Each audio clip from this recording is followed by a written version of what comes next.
ჩვენ ზოგადად აგე ვიღაც იკითხება რა შენ და იაგო გინდათ რომ ნაცები გააცოცხლოთ და ჩვენს უგვინდოდა რომ ყველა ნაცული პარტია გაერთიანებული იყო და ასე ბუნებრივია გაიგე და არა იმიტომ კაცო მე კი არ ვეჩხუბები და ნაცი უბრალოდ აი წამოიგინებ ჩვენ მართლა სერიოზულად ამას ვამბობთ ანუ შენ შეიძლება ამას ხუმრობაში გადავყავს ხშირად მაგრამ უბრალოდ სულ პრაქტიკული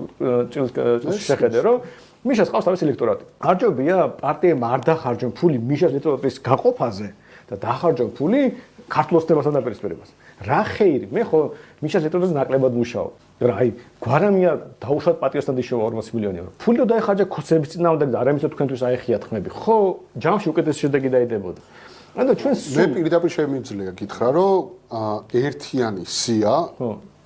საერთო ნომრით და არა ხუთი ნომრით რაზეც ჩვენ ქონდა ინიციატივა, მიშას ქონდა ინიციატივა, კი იქნებოდა გარდამტეხი სტატუს კოს შეცვლა. ხო და აი უბრალოდ მაყურებელს რა მეკითხვა დაგვისვა ხო და ანუ იდეა ის არის რომ ზოგადად ჩვენ სულ გვინდა რომ ნაცები გაერთიანებული იყვნენ იმიტომ რომ რავი რა ერთმანეთს რასაც ჭუბებენ. თუ ისინი ახლა მოღალატეს აცხადებს ერთი მეორეს და რა ვიცი ოკეი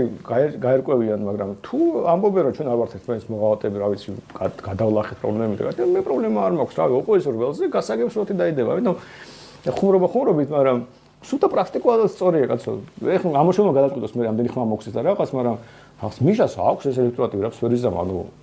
არავინ არ უარყოფს და მიშა არის ფაქტორია. ხო და ამიტომ ამის რესურსი იხარჯებოდეს იმაზე რომ მე მიშას რაღაც 10% ავახიო, 5% ავახიო და ამაზე ფული დავხარჯო, უბრალოდ აბსურდია რა. ამიტომ ზოგადად ჩვენ სიწამატებას გისურვებთ გაერთიანებაში ამ ნაწილში.